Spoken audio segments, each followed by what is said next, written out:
সকলোকে ৰঙালী বিহুৰ আন্তৰিক শুভেচ্ছা জ্ঞাপন কৰিলোঁ। এই ৰঙালী বিহুৱে তোমালোকৰ জীৱনলৈ আশাৰ ৰেঙনি বৰাই নিয়ক, লগতে তোমালোকৰ জীৱনটো ৰঙীন কৰি তোলক, তাৰে কামনা থাকিল। আজি আমি আছাম পুলিচৰ এনচাৰ কি ওলোৱাৰ পাছত প্ৰায়বিলাক ষ্টুডেণ্টৰ কোনকেইটা কুৱেশ্যনত অলপ কিছু পৰিমাণে ভুল হৈছে বা তেওঁলোকৰ আগৰ তুলনাত যিসকলে 35, 37 পাম বুলি কৈছিলে, সেই ষ্টুডেণ্টসকলে কিছু পৰিমাণে এতিয়া তেওঁলোকৰ মাৰ্কছটো কমিছে। কোনকেইটা কুৱেশ্যনত কমিছে আৰু তেওঁলোকৰ এতিয়া মই তেওঁলোকৰ বাবে কিছু অনুমান কৰি এটা মানে কাট অফ মাৰ্কছ তৈয়াৰ কৰিছোঁ। প্ৰত্যেকটো পোষ্টৰ এগেইনষ্টত কিমান কাট অফ মাৰ্কছ যাব পাৰে তাৰ এটা আনুমানিক তথ্য তোমালোকৰ ওচৰত বৰ্ণনা কৰিম। তেন্তে ব'লা এতিয়া আমি ভিডিঅ'টো আৰম্ভ কৰোঁ। পেপাৰখন যদি তোমালোকে চেক কৰা তেনেহ'লে তোমালোকে কেইটামান কুৱেশ্যন আগৰ আমি ইউটিউবত যদি প্ৰায়বিলাক ইউটিউবাৰে কৈ থকা এনচাৰবিলাকৰ লগত যদি মিলাই চাইছিলোঁ, তেতিয়া আমি দেখিছিলোঁ যে ৰিজনিঙৰ কেইটামান কুৱেশ্যন এনচাৰ কিট সম্পূৰ্ণৰূপে ষ্টুডেণ্টবিলাকৰ মানে পৰিৱৰ্তন হৈ গৈছে। আমি উদাহৰণস্বৰূপে যদি চাওঁ, আমি কেইটামান 4-5টা কুৱেশ্যন আছে। তোমালোকৰ S2 এই কুৱেশ্যনটো যিটো আছিলে S2, তোমাৰ এই কুৱেশ্যনটো কিছু প্ৰায়বিলাক ষ্টুডেণ্টে উল্টা S2 লিখিছিলে আৰু ইউটিউব চেনেলবিলাকে উল্টা S2 হ'ব বুলি কৈছিলে, কিন্তু এনচাৰ কিট আহি গ'ল। এতিয়া সঠিক এনচাৰটো কিমান? 8 হ'ব। গতিকে এইটো ভুল কৰা দেখা পোৱা গৈছে। অন্য কেইটামান কুৱেশ্যন আছিলে, অন্য এটা যদি চোৱা তোমালোকে এই ঘনকৰ কুৱেশ্যনটো, ইয়াতো বহুতো ইউটিউবাৰে বা বহুত ষ্টুডেণ্টে আমাৰ এনচাৰটো তোমাৰ 5, 4 এইদৰে লিখা পোৱা গৈছিল, কিন্তু এনচাৰ কি অহাৰ পিছত তেওঁলোকে সঠিক এনচাৰটো পালে যে ইয়াৰ সঠিক এনচাৰটো আচলতে 3হে আছিলে। এইটো বহুতে ভুল কৰা দেখা পোৱা গৈছে। ৰিজনিঙৰ এই প্ৰব্লেমটো এনচাৰটো প্ৰায়বিলাক ইউটিউবাৰে হওক, নহ'লে তোমাৰ ষ্টুডেণ্টবিলাকে 18 যিসকলে কৰি আহিছিলে, ইউটিউবাৰবিলাকে 18 বুলি কোৱা দেখি তেওঁলোকৰ মনত আনন্দ আছিলে যে তেওঁলোকে এটা মাৰ্কছটো লাভ কৰিলে। কিন্তু এনচাৰ কি অহাৰ পিছত সঠিক ৰিজাল্টটো গম পোৱা গ'ল যে ইয়াৰ সঠিক ৰিজাল্ট আচলতে 70হে হয়, 70 হয়। গতিকে এইটো ইয়াতো তেওঁলোকে মাইনাছ পইণ্ট খাইছে, গতিকে তেওঁলোকে ইয়াতো ভুল হৈছে। আৰু এটা কুৱেশ্যন মেথছৰ এটা প্ৰব্লেম, প্ৰায়বিলাক ইউটিউবাৰে যদি চাওঁ আমি, প্ৰায়বিলাক ইউটিউবাৰে কিন্তু এনচাৰটো বেলেগ কৈছিলে, এতিয়া এনচাৰ কিটো সম্পূৰ্ণ বেলেগ আহিছে। মেথছৰ এই লাভৰ শতাংশ নিৰ্ণয় কৰা অংকটো, ইয়াৰ সঠিক এনচাৰটো আছিলে অপশ্যন চি, 8080 আছিলে। কিন্তু কিছুমান ইউটিউবাৰে এইটো অলপ খেলি মেলি কৰি অপশ্যন এ হ'ব বুলি কৈছিলে, যাৰ ফলস্বৰূপে আমাৰ ষ্টুডেণ্টবিলাকে এইটো তেওঁলোকৰ এটা নাম্বাৰ পালোঁ বুলি ভাবি বহুতে কাউণ্ট কৰি থৈছিলে। কিন্তু এতিয়া তেওঁলোকে সঠিক এনচাৰ কি অহাৰ পিছত গম পাইছে যে এইটো ভুল তেওঁলোকৰ।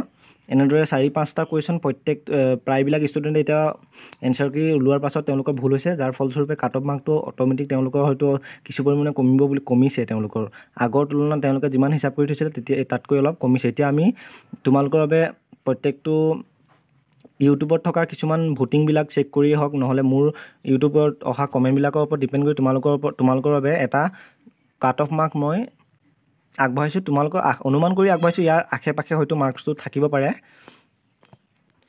আছাম পুলিচৰ UBত যদি চোৱা, তোমালোকে টোটেল পোষ্ট আছিলে 1759টা পোষ্ট আছিলে। ইয়াৰ জেনেৰেলৰ তুমি কাট অফটো যদি চাবলৈ যোৱা, এইবাৰ তোমাৰ ফিজিকেল আৰু ৰিটেন দুইটা মিলাই এবভ 60 হ'ব পাৰে। এবভ 60 ওপৰত যদি আছে তেওঁলোকৰ অলপ আশা আছে। আৰু যদি OBC 60 ওচৰে পাজৰে হয়তো থাকিব পাৰে। আৰু OBC MOBC যদি চাওঁ আমি 57ৰ ওপৰত যদি আছে তেওঁলোকৰ অলপ আশা আছে, কাৰণ ষ্টুডেণ্টবিলাকে নম্বৰ ইতিমধ্যে কমিছে তেওঁ আগৰ তুলনাত। ST যদি চাওঁ আমি 56ৰ যদি এবভ আছে তেনেহ'লে তেওঁলোকৰো অকণমান আশা আছে। UBৰ 56 up to 60 ওচৰে পাজৰে থাকিলে তেওঁলোকৰ আশা আছে। ST যদি চাওঁ আমি 55ৰ ওপৰত, অৰ্থাৎ ফিজিকেল আৰু ৰিটেন দুইটা মিলাই যদি 55ৰ ওপৰত আছে তেওঁলোকৰ অলপ আশা আছে। আছাম পুলিচৰ AB যদি আমি টোটেল পোষ্টৰ সংখ্যা চাওঁ, 2300 পোষ্ট আছিলে টোটেল পোষ্ট। আৰু এই পোষ্টৰ এগেইনষ্টত তোমালোকে যদি চোৱা, ফিজিকেল আৰু ৰিটেন দুইটা মিলাই যদি তেওঁলোকৰ 80ৰ এবভ আছে তেনেহ'লে তেওঁলোকে অলপ আশা কৰিব পাৰে। নেক্সট OBC MOBC যদি চোৱা, তেনেহ'লে 78ৰ যদি এবভ আছে তেনেহ'লে তেওঁলোকৰ আশা আছে অলপ। SC যদি চোৱা 76ৰ ওপৰত যদি আছে তেওঁলোকৰ অলপ আশা কৰিব পৰা। ST চালে 75ৰ 73, 75 এনেধৰণে 72ৰ পৰা হয়তো আহিব পাৰে। ST অলপ কমিব পাৰে। নেক্সট যদি চোৱা তোমালোকে আছাম পুলিচ কমিউনিকেশ্যন, ইয়াত তোমালোকৰ বহুতো ষ্টুডেণ্টে বহুত ডাউট হৈ আছে যে তেওঁলোকৰ কাট অফ মাৰ্কটো বহুত হাই যাব পাৰে, বা কমিউনিকেশ্যনত ষ্টুডেণ্টসকলে বহুত ভয় কৰি আছে যে তেওঁলোকে যিহেতু বহুত সংখ্যক ষ্টুডেণ্টে মেথছ আৰু ৰিজনিংটো ভালদৰে পাৰে বুলি তেওঁলোকে ভাবি আছে। কিন্তু এইবাৰ পেপাৰখনত অলপ এটা কুৱেশ্যন প্ৰায়বিলাক মেথছৰে হওক বা ৰিজনিঙে হওক, ছায়েন্সৰ ষ্টুডেণ্টবিলাকো ভুল কৰা দেখা পোৱা গৈছে। তেওঁলোকেও মাৰ্কছটো অলপ কমিছে, তেওঁলোকে প্ৰায়বিলাক কমেণ্টৰ পৰা দেখা পোৱা গৈছে। জেনেৰেলৰ যদি চোৱা তুমি 62, অৰ্থাৎ আমি ইউ বি তুলনাত 2 মাৰ্কছ এটা হয়তো বেছি যাব পাৰে, কাৰণ এই ছায়েন্সত মেথছ ল'ৰা ছোৱালীবিলাক অলপ মেথছ আৰু ৰিজনিঙত অলপ এক্টিভ থকাৰ বাবে 2 নম্বৰ এটা বেছি যাব পাৰে। গতিকে জেনেৰেলত তোমাৰ 62 হয়তো যাব পাৰে, বা তাৰ কমিবও পাৰে 2-1 বা বাঢ়িবও পাৰে। OBC MOBC যদি চোৱা, এবভ যদি 60 আছে, ফিজিকেল আৰু ৰিটেন দুটা মিলাই যদি তোমাৰ 60 আছে, তেনেহ'লে তোমালোকৰ আহিব পাৰে। ST যদি চোৱা 58ৰ এবভ আছে, তেনেহ'লে আশা আছে। আৰু ST যদি চোৱা 56ৰ এবভ আছে, তেনেহ'লে তোমালোকৰ আশা আছে। 56 নহ'লে 54, 50 ST অলপ মাৰ্কছটো যিহেতু কম যায়। আৰু ST কথা এইখিনিতে ক'ব পাৰি যে ST এইবাৰ তোমাৰ 2023 যিখিনি পোষ্ট আছিলে কমিউনিকেশ্যনে, সেই পোষ্টখিনিত তোমাৰ ফিজিকেল মাৰ্কটো গৈছে কেৱল 20.96 নে কিবা এটা গৈছে, এইটো মাৰ্কছ গৈছে। গতিকে তেওঁলোকে যদি 55 2023 চনত থকা যিসকল কেণ্ডিডেট আছে সেইসকলৰ কথা কৈছোঁ, যিহেতু ফিজিকেলত বহুত কম মাৰ্কছ হৈছে, যিসকলৰ 30 এবভ আছে তেওঁলোকৰতো ৰিটেনটো অলপ যদি কেনেবাকৈ 30 এবভ পাইছে, তেনেহ'লে তেওঁলোকৰ চাকৰিটো একেবাৰে ফিক্স মানে তেওঁলোকৰ প্ৰায়বিলাক ওচৰে পাজৰে আছে আৰু চাকৰি পোৱাটো, কাৰণ ফিজিকেলত একেবাৰে তেওঁলোকৰ কাট অফটো কম গৈছিলে, 20.96 গৈছে। গতিকে তেওঁলোকৰ আশাটো অলপ বেছি আছে। নেক্সট যদি চাওঁ আমি, আৰু কমিউনিকেশ্যনৰ এবাৰ টোটেল পোষ্টৰ সংখ্যাও বেছি, কাৰণ এইবাৰে হয়তো প্ৰথম 500ৰ ওপৰত পোষ্ট আছে। ছায়েন্সৰ ষ্টুডেণ্টৰ কাৰণে অতি এটা ভাল অপৰচুনিটি আছে তেওঁলোকৰ বাবে। ইয়াৰ পাছত আমি আলোচনা কৰোঁ আছাম পুলিচত তোমালোকৰ এতিয়া ইমানখিনি ওপৰত যাৰ মাৰ্কছ মই কোৱা মাৰ্কছটো ওপৰত আছে, তেওঁলোকে ভাইভাৰ কাৰণে প্ৰিপেৰেশ্যন চলাব পাৰা। আৰু ভাইভাৰ কাৰণে প্ৰিপেৰেশ্যন চলাবলৈ হ'লে তোমালোকে এই টপিককেইটা ভালদৰে চাব লাগিব, আৰু এই টপিককেইটাৰ পৰা কুৱেশ্যনবিলাক সুধিব, আৰু তোমালোকে 2-1 নম্বৰ বেছি পালে হয়তো আগবাঢ়ি যাব পাৰা, কাৰণ ৰিটেনত যদি 2-1 কম পাইছিলে, ভাইভাত যদি ভাল হয়, তেনেহ'লে তোমালোকে নিশ্চয় আগবাঢ়ি যাবা। আৰু তোমালোকে আজি আমি স্পৰ্টছ ৰিলেটেড কেইটামান কুৱেশ্যন, কেনেকুৱা ধৰণৰ কুৱেশ্যনবিলাক আহে, কেনেকুৱা ধৰণৰ কুৱেশ্যনবিলাক সুধি আছে আগৰ পৰা, সেই তেনেধৰণৰ স্পৰ্টছ ৰিলেটেড কুৱেশ্যন কিমান তোমালোকৰ আলোচনা কৰোঁ ব'লা। স্পৰ্টছৰ ৰিলেটেড কুৱেশ্যনবিলাক কেনেদৰে সুধিব পাৰে, তোমাক যদি ছাপ'জ সুধিলে তুমি কি কৰি ভাল পোৱা, তুমি খেলি ভাল পাওঁ বুলি যদি ক'লা, তেনেহ'লে স্পৰ্টছৰ ৰিলেটেড 2টা কুৱেশ্যন হয়তো সুধিব পাৰে, তুমি ভাল পোৱা গেমছৰ ওপৰত ডিপেণ্ড কৰি। বক্সিঙৰ লগত ৰিলেটেড কোনজন খেলুৱৈ জড়িত, শিৱ থাপাৰ কিহৰ লগত, বক্সিঙৰ লগত ৰিলেটেড তেওঁ কি আছে তুমি ভালদৰে চাই ল'বা। নেক্সট আহিলে লভলীনা বৰগোহাঁই, ইয়াৰ পৰা তোমাৰ সুধিব পাৰে লভলীনা বৰগোহাঁই কি 2020 ব্ৰঞ্জ মেডেল লাভ কৰিবলৈ সক্ষম হৈছিল তেখেতে অলিম্পিকত। অসমৰ পৰা প্ৰথম মহিলা ব্ৰঞ্জ মেডেলিষ্ট, অলিম্পিকত ব্ৰঞ্জ মেডেল লাভ কৰা তেওঁৱে প্ৰথম। আৰু তেখেতে 2021 চনত কি পাইছিলে, অৰ্জুন এৱাৰ্ড পাইছিলে, এইকেইটা চাই ল'ব পাৰা। অংকুচিতা বড়ো, অসমৰ প্ৰথমগৰাকী মহিলা যি আন্তঃৰাষ্ট্ৰীয় ক্ৰীড়াত স্বৰ্ণ পদক লাভ কৰিছিল, অংকুচিতা। 2023 চনত অসম সৌৰভ বঁটাৰে সন্মানিত হোৱা LV চালি হাজৰিকা এজন সাঁতোৰবিদ, তেওঁৰ বিষয়ে হয়তো সুধিব পাৰে তোমালোকক। নেক্সট যদি চোৱা ভোগেশ্বৰ বৰুৱাৰ বিষয়ে সুধিব পাৰে।